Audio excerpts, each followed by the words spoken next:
De retour sur ce plateau pour la suite de l'Africa Newsroom. Nous sommes toujours en compagnie de nos invités, Monsieur Makanera Ibrahima Sori, Monsieur Ibrahima Sori Fofana et Monsieur Tierno Amidou Baldé. Ouvrons sans plus tarder notre dossier du jour.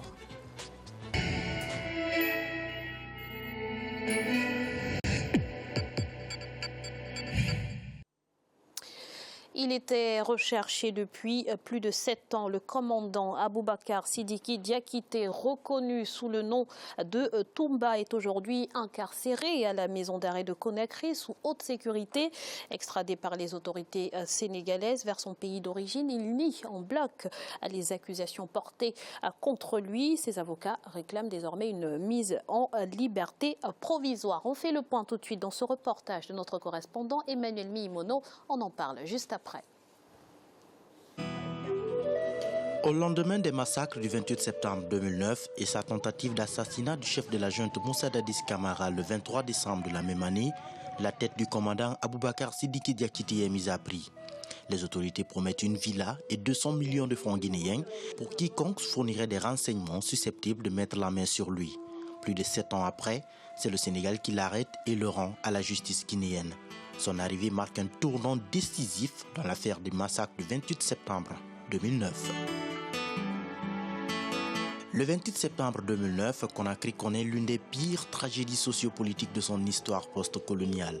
Dans un stade de Conakry, 157 personnes ont perdu la vie dans une répression sanglante d'une manifestation des forces vives contre la candidature du chef de la junte militaire, Moussa Dadis Camara, à l'élection présidentielle prévue en 2010. L'essentiel, ce n'était pas d'aller rentrer dans un stade, c'était simplement que cette foule qui venait de tous les 4 points cardinaux de la ville de Conakry converge vers l'esplanade du stade du 28 septembre 2009. Et l'ouverture du stade, c'est un fait qui mérite d'être approfondi. Quoi qu'il en soit, la manifestation est réprimée dans le sang. Plus de 150 morts, plusieurs femmes subissent des agressions sexuelles, des centaines de blessés, certains corps sont portés disparus. Ce qui s'est passé là-bas, c'est horrible. Ce n'est pas parce que c'est en Guinée seulement, moi, personnellement, que je ne veux pas que ça se répète dans le monde entier. Parce que ce n'est pas humain. On ne doit pas faire ça à des gens. On a beaucoup attendu, bientôt 8 ans. Et les malades sont là, les victimes sont malades. Les femmes qui ont été violées, on n'a pas de soutien.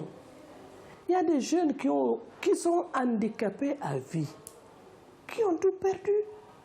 Aboubakar Sidiki Diakité, plus connu sous le nom Toumba, est présenté comme l'un des acteurs clés de ces exactions. L'ex-aide de camp du capitaine Moussa Dadis Camara a fui le pays après avoir attenté à la vie de son chef en décembre 2009. 7 ans après, il est retrouvé dans un quartier huppé de Dakar et extradé vers la Guinée. Prise quelques jours après les enlèvements, prend alors un tournant décisif. On lui colle tout. Toumba, il a été dit pire, hein? Ceux qui l'ont précédé et qui sont perchés à toutes les sphères de l'administration publique aujourd'hui. Toumba est devenu un dépotoir, hein? D'ordures, d'inculpation. Tout était Toumba. Parce que nul ne savait que Toumba aurait refait surface en Guinée. Extradé en Guinée le 12 mars 2017 et aussitôt écroué, Toumba Diakité a été inculpé 2 jours plus tard par la justice guinéenne. Il est notamment poursuivi pour des faits de meurtre, viol, pillage, incendie volontaire, vol à main armée, torture, enlèvement, séquestration ou agression sexuelle. On est un peu dans une situation de non-compréhension des choses. On n'a rien de nouveau comme information. Et des informations que nous attendons qui peuvent vraiment mettre tout le monde dans la bonne compréhension des choses. De manière concomitante, l'arrivée de Toumba Diakité à l'intérieur du stade a coïncidé avec le démarrage de la répression de manière beaucoup plus manifeste et violente. L'ex-chef de la garde présidentielle est le seul à croupir en prison dans ce dossier. Son ex-patron, Moussa Dadis Camara, à la tête de la junte militaire à l'époque des faits, est aujourd'hui à Ouagadougou au Burkina Faso. Il n'est vu ni en résidence surveillée, ni sous contrôle judiciaire. D'autres anciens dignitaires du régime en place en 2009 sont toujours aux affaires. Oui, il y a un risque que ça pèse sur la balance, parce qu'il faut attendre simplement que, dès lors que le procès est ouvert, que les personnes en question soient désactivées au niveau de leur poste administratif pour mettre les juges en confiance de manière à faire la lumière sur la chose. Parce que dans nos pays, le plus souvent, quand les gens sont aux affaires, à quelque endroit que ce soit, il peut arriver que le juge lui-même s'impose une sorte d'autocensure. Toumba n'est pas sorti du pays à cause des événements du 28 septembre. Il aurait pu rester pour se défendre, pour vivre la même immunité que les autres ici, la même impunité. Ce procès tant attendu est une preuve pour la justice guinéenne. Elle donnera en effet le ton à la lutte contre l'impunité dont ont longtemps bénéficié les forces armées. Il faut que cette justice soit capable de juger les gens là et les arrêter. Parce qu'ils sont là, on se voit, ils sont là. J'ai un peu peur parce que je sais que c'est des criminels. Ce que j'ai vu au stade là-bas, tu vas avoir peur. Quand tu vois quelqu'un qui fait ça à un être humain. C'est comme si on a mis un voile noir devant nos yeux, on ne comprend plus, on ne voit rien. Et là, ça nous inquiète beaucoup parce que nous avons voulu qu'en 2017, vraiment qu'on ait le procès, parce que voilà, on arrive vers la 8e année. Et jusqu'à aujourd'hui, on est toujours dans des promesses. Comme vous savez, une personne majeure a été extradée il n'y a pas très longtemps. Il a été auditionné et ça continue. On va s'acheminer vers des confrontations qui seront organisées. On espère aboutir dans les mois à venir, finir avec l'instruction pour entamer la préparation de ce procès qui, j'espère, aura lieu vers la fin de l'année. Le retour de Toumba Diakité est perçu comme une avancée majeure dans le procès en vue. Ses avocats annoncent des révélations qui bouleverseront la perception totale des Guinéens sur les niveaux d'implication des uns et des autres dans cet horrible massacre. Nul n'échappera. À preuve, c'est qu'au cours de son interrogatoire, il y a certaines figures qui étaient passées inaperçues, que les juges n'avaient pas pu épingler, ni le ministère public, qui devrait grossir le chiffre noir de la criminalité. Lesquels? Non, c'est indiscret, ça fait partie de l'enquête, ils ne sont pas encore arrêtés, ils ne sont pas interpellés. 8 ans après les faits et 7 ans après le début de l'instruction menée par la justice guinéenne, plusieurs figures importantes de la junte sont inculpées, mais la procédure s'éternise et beaucoup de questions demeurent sur le procès à venir. Ce que l'on pourrait appeler l'affaire du 28 septembre 2009 est reconnu comme un crime contre l'humanité. L'appellation de massacre ou crime de masse est aussi employée pour décrire la violence qui a caractérisé cette manifestation sociopolitique. La Cour pénale internationale CPI suit de près la procédure, mais la Guinée veut organiser le procès sur place. Plusieurs fois annoncé par les autorités, le procès devrait avoir lieu avant la fin de l'année 2017, selon le ministre de la Justice. Un procès très attendu par les victimes et parents de victimes. Il marquera surtout un coup dans l'histoire, celui de la lutte contre l'impunité en Guinée. Monsieur Baldé, comment évaluez-vous l'avancée de la procédure en ce qui concerne ces massacres du 28 septembre? Bon, le dossier du 28 septembre, c'est toujours regrettable d'en parler parce que c'est beaucoup de vies humaines qui sont perdues, des personnes humiliées, des personnes violées, violentées. C'est très dommage pour mon pays, mais à l'état actuel, après 7 ans, ou plus de 7 ans aujourd'hui, ce qu'on constate, c'est qu'il n'y a pas d'avancée significative dans ce dossier-là. Comment est-ce que vous l'expliquez? C'est simple. D'abord, le but final, c'est la tenue du procès. Il y a du procès jusqu'à nos jours. Deuxièmement, c'est est-ce que même les enquêtes sont terminées? On est loin de la fin des enquêtes d'abord, avant même la préparation d'un procès. Et troisièmement, c'est qu'il n'y a pas de volonté politique dans les jours, dans les mois, dans les années à venir pour nous dire que bientôt on va y arriver, on tend vers la fin. Donc c'est un procès à perpétuer recommencement. On fait un pas, on fait 2 pas en arrière. Malheureusement, ce dossier ne va pas avancer sous l'ère Alpha Condé. Alors, Monsieur Fofana, Monsieur Baldé vient de mettre le point, l'accent sur un manque de volonté politique. Moi, je ne suis pas d'accord avec lui, pour deux raisons. Parce que nous sommes tous des Guinéens, il faut que nous acceptons notre histoire. Non, on ne peut pas accepter notre histoire lorsqu'il y a des crimes contre l'humanité. Un crime contre l'humanité n'est pas notre histoire. Je vais vous laisser. Laissez-moi terminer. Il faut que nous acceptons et nous faisons face à notre histoire. Si aujourd'hui on parle de procès, c'est qu'il y a une avancée considérable. Dans le temps de Lansana Conté, le 10 janvier 2007, où il y a eu la grève organisée par les syndicats, il y a eu 400 morts.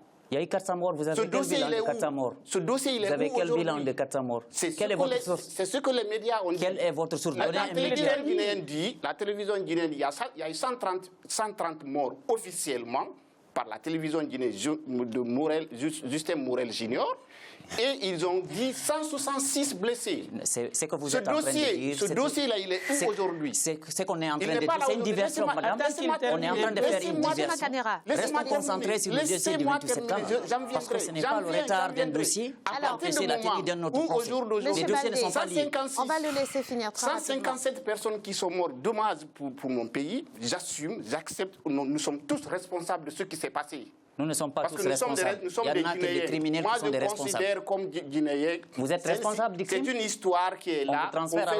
On fait face à cette situation. Laissez-moi terminer, s'il vous plaît. Je vais vous laisser parler. À partir du moment où, au jour d'aujourd'hui, grâce à M. Alpha Condé, avec son gouvernement, qui dit au jour d'aujourd'hui, on ne va pas laisser les crimes impunis, on met en place monsieur, les démarches. Je ne peux pas vous permettre de le dire. Non, attendez, vous êtes dans un plan. Alors, monsieur Fofana, terminez votre propos très rapidement. À partir du moment où cette situation existe, qu'il est avancé, qu'il n'est pas avancé, la justice, vous laissez la justice faire sa Pour vous, peu importe le temps que ça prend. Le temps qu'apporte, nous avons besoin de la vérité. Et si les personnes qui sont au jour d'aujourd'hui impliquées dans cette histoire... Mais peut-être que les familles de victimes s'impatientent. Monsieur Baldé, allez-y. Désormais, je vais commencer à dire que un crime contre l'humanité n'est pas notre histoire. C'est la responsabilité de quelques individus. Et c'est à eux, notamment, de payer. Ce n'est pas tout le peuple de Guinée qui peut être responsable. Comment vous appelez non, je vous dis que ce n'est pas notre histoire. C'est l'histoire de quelques personnes. Une seule personne guinéenne tuée, c'est un crime. Il faut que vous acceptez cela. C'est un crime, mais ce n'est pas notre histoire. L'histoire est résumée pour les auteurs de ces crimes-là. Et c'est sur la situation. Madame, je vais continuer. On va laisser M. Baldé terminer. Je vais continuer parce qu'aujourd'hui, à chaque fois qu'on est en face de la mouvance présidentielle, ils essaient de trouver toujours un bouc émissaire sur le cas de Lansana Conté. Prenons le cas rapidement de 2007. Il y a eu des crimes. Lansana Conté est mort, Lansana Conté est décédé 2 ans après. Plus 157 après Lansana Conté, laissez-moi finir. Après Lansana Conté, depuis 2010, on a un président soi-disant démocratiquement élu. On ne va pas débattre pourquoi. Non, je dis soi-disant. Bon, ça c'est un autre débat. Allez-y, terminez votre propos. Depuis 2010, qu'est-ce que Alpha Condé a fait pour la tenue d'un procès, notamment pour le cas de 2007? Monsieur Makanera. 2009, merci, monsieur. 2009 est là. Je reviens à vous. 2009, monsieur Baldé, je reviens à vous. Je pense que cette question qui concerne le crime contre l'humanité, crime international par excellence, doit être traité en fonction des normes qui régissent ces genres de crimes, c'est-à-dire le statut de Rome portant création de la Cour pénale internationale. La situation guinéenne doit être observée par rapport aux termes de cette convention. Est-ce que les infractions, les tueries commises en Guinée entrent dans la compétence de la Cour pénale internationale, oui ou non? Selon les éléments dont nous disposons aujourd'hui et aussi selon ce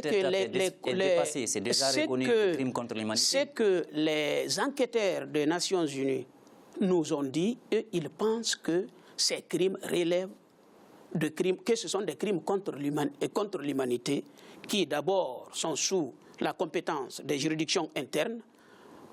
En cas de défaillance, la Cour pénale internationale peut se saisir de la question, car la question aujourd'hui, c'est la relation entre la Cour pénale internationale et la Cour pénale et la compétence de la Cour pénale internationale et les juridictions internes est basée sur le principe de subsidiarité. Alors, si c'est tout simplement si vous regardez l'article 17 du statut de Rome, c'est en cas de défaillance des juridictions internes que la compétence de la Cour pénale internationale peut être justement, est-ce que la justice, Monsieur Makanera, merci, est-ce que, à l'heure actuelle, la justice guinéenne a les moyens? Mais je reviens sur cette question qui est définie par l'article 17 dont je suis en train de vous parler. Très rapidement, alors. Si on regarde l'article 17 du statut de Rome, on peut se dire qu'aujourd'hui, la justice guinéenne a accusé un tel retard que cela peut être qualifié comme étant le manque de volonté de rendre justice. Parce qu'il est dit, si la procédure prend un temps fou, la période d'observation de la Cour pénale internationale avant de se saisir d'une affaire, en principe, est de 3 ans, selon M. Amadiba, le vice-procureur. L'affaire du Kenya n'a duré que 3 ans. La Cour pénale internationale s'est saisie. Merci, le cas de la Guinée, ça fait 7 ans. Je ne suis pas d'accord avec Ntomanda sur ce point-là, parce que d'abord, le 28 septembre 2009, vous êtes en train de dire aujourd'hui que le gouvernement Alpha Condé a été fait avant l'arrivée au pouvoir de M. Alpha Condé. Vous êtes d'accord avec moi? Oui. Vous êtes d'accord avec moi aussi qu'il est venu trouver une justice qui n'existe même pas. Il a fait la réforme. Laissez-moi terminer. Oui, il a trouvé une justice, sinon il n'allait pas être président. Excusez-moi. En tout cas, il a jugé quand même avec la même justice ceux qui ont attenté à sa vie. À partir du moment où quelque chose qui n'existe pas, il fallait tout réformer. Non, on n'a pas tout réformé. Donnez-nous les réformes qui ont été posées. Les réformes de la justice aussi, vous parlez. Le président Condé n'a pas eu suffisamment de temps là non, pour ce n'est même pas ça. Le temps de mettre en place toutes les institutions, réactiver les actions de on est dans les temps et que le président Condé ne pouvait pas faire plus rapidement, c'est ça? C'est la justice. C'est la justice. Laissez les gens faire leur justice. Monsieur Baldé, merci Monsieur Fofana. Il y a une justice. Le représentant du présidentiel, ici, de la mouvance présidentielle, vient même de conclure que la justice guinéenne, lorsqu'Alpha Condé est venu, il a trouvé une justice défaillante. D'accord à ce point-là. Alors, on ne devait que faire face à transférer le dossier au niveau de la CPI. Pourquoi? Parce qu'elle est défaillante. Attendez, parce qu'elle est défaillante. selon le statut non, c'est vous qui l'avez dit. Comment vous pouvez selon le Vous avez dit qu'on n'a rien trouvé et qu'on devrait commencer à zéro. En ce moment, on peut... Madame... Monsieur Fofana, laissez monsieur je vais vous expliquer. Allez-y. Prenons le cas de la Côte d'Ivoire. Le cas de la Côte d'Ivoire, quand M. Alassane Dramane Ouattara est venu, il a trouvé peut-être que des institutions sont devenues faibles. Comme il y a la volonté politique, qu'est-ce qu'il a fait? Il a transféré le dossier au niveau de la CPI. Le cas de Laurent Gbagbo. En Guinée, aujourd'hui, la question que je vais poser à mon camarade qui est là, ici, à la mouvance présidentielle, je vais lui poser une seule question. Oui. Est-ce que dans la mouvance présidentielle, vous avez une seule victime? Il y avait une personne de la mouvance présidentielle qui est décédée dans ces événements-là. Très bien. Une seule personne. C'est justement la question là, elle est très importante parce qu'au jour d'aujourd'hui, dites-moi simplement le bilan. Lorsqu'il y a eu cette situation, M. Cellou Dalein a été clairement. Je parle de la mouvance présidentielle, vous parlez à non, je réponds. Monsieur Fofana, on pose la question. Vous avez vraiment très peu de temps pour répondre à cette question. On pose la question. Ça, justement, c'est ce que je ne suis pas d'accord. Au jour d'aujourd'hui, pour moi, ce n'est pas un peuple qui est mort, ce n'est pas un Malien qui est mort. C'est dommage, madame, on ne va pas rentrer dans un débat communautaire. On a été des Guinéens, c'est dommage. C'est dommage, le débat est trop bas. Le débat est trop bas. Il ne faut pas détourner cette affaire de sa substance. Très rapidement, monsieur Makanera. Madame, il y a manque de volonté. D'ailleurs, le comportement de Madame Ben Souda, procureure de la Cour pénale internationale, interpelle beaucoup d'observateurs. En général, j'ai pris le cas du Kenya. 3 ans après l'inertie du pouvoir, conformément aux termes du statut de Rome, la Cour pénale internationale s'était saisie de cette affaire. Pourquoi le cas de la Guinée, 7 ans après, ils ont fait plus de 15 missions là-bas. La mission de la Cour pénale internationale se rend à Guinée. Il rencontre Alpha Condé et son gouvernement, il se retourne. Le problème essentiel, c'est que Alpha ne veut pas ce jugement. Pourquoi Dadis Camara ne peut pas arriver alors que c'est lui qui est soupçonné comme étant le cerveau de cette affaire? Merci, M. Makanera. Merci à tous pour votre participation. Nous allons marquer une courte pause. On se retrouve dans quelques instants pour la suite de l'Africa News Roma. Tout de suite. Mais Thomas, il ne faut pas mettre la justice sur le dos d'Alpha.